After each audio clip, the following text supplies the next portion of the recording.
The first act of Fairy Tale follows Lucy Hartfilia on her journey to become a fairy tale wizard. On her way, she meets Natsu and Happy, who save her and take her to the guild to become a fairy tale wizard. Once they enter the guild, Natsu finds out that Macao, a guild wizard, went on a job and never returned. So Natsu takes it upon himself to find him, which Lucy obviously tags along to. It may seem like I have a small grudge against this arc, and that's because I kinda do. As much as I adore Fairy Tale and everything that it shows, the first arc does not agree with me. Lucy is far too out of character for my liking. It's funny because overall I love this arc, but once I remember how much I didn't like it, I just kept finding things wrong with it.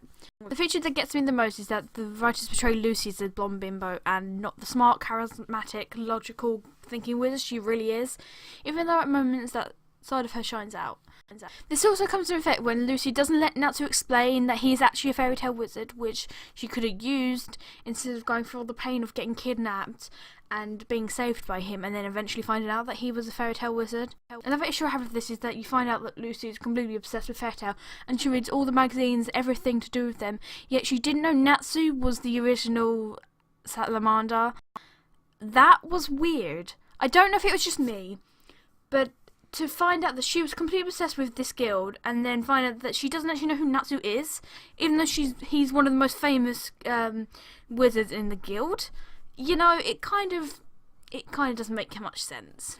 There are many positives to reflect the poor parts of this arc, just like the humour that was threaded into the whole anime and the explanations of all the small details of the newly known world, which fleshes out the whole entire arc. Even though it's only a two episode arc, it makes it so much more bearable.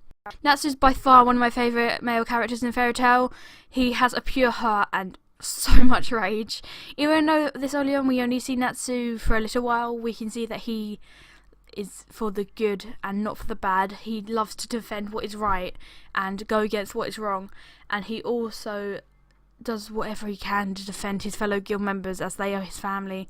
It's even clear this early on that Natsu is strong. He has a strong heart and a strong mind. The last thing I absolutely adore about this arc is that not only does Natsu go on this mission to save a fellow wizard, but he almost connects with the little boy of the wizard, Romeo.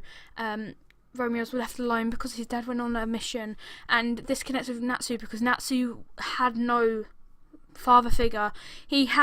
He was brought up by a dragon, he was taught to write by a dragon, he was taught everything he knows by a dragon, and then when he was about 7 years old or something, he just left, and that's when Natsu found the guild. And honestly, this connection makes the whole arc worthwhile. So let's make love, and let's make friends. Oh, let's take time to make amends. Let's make the world more like Equestria.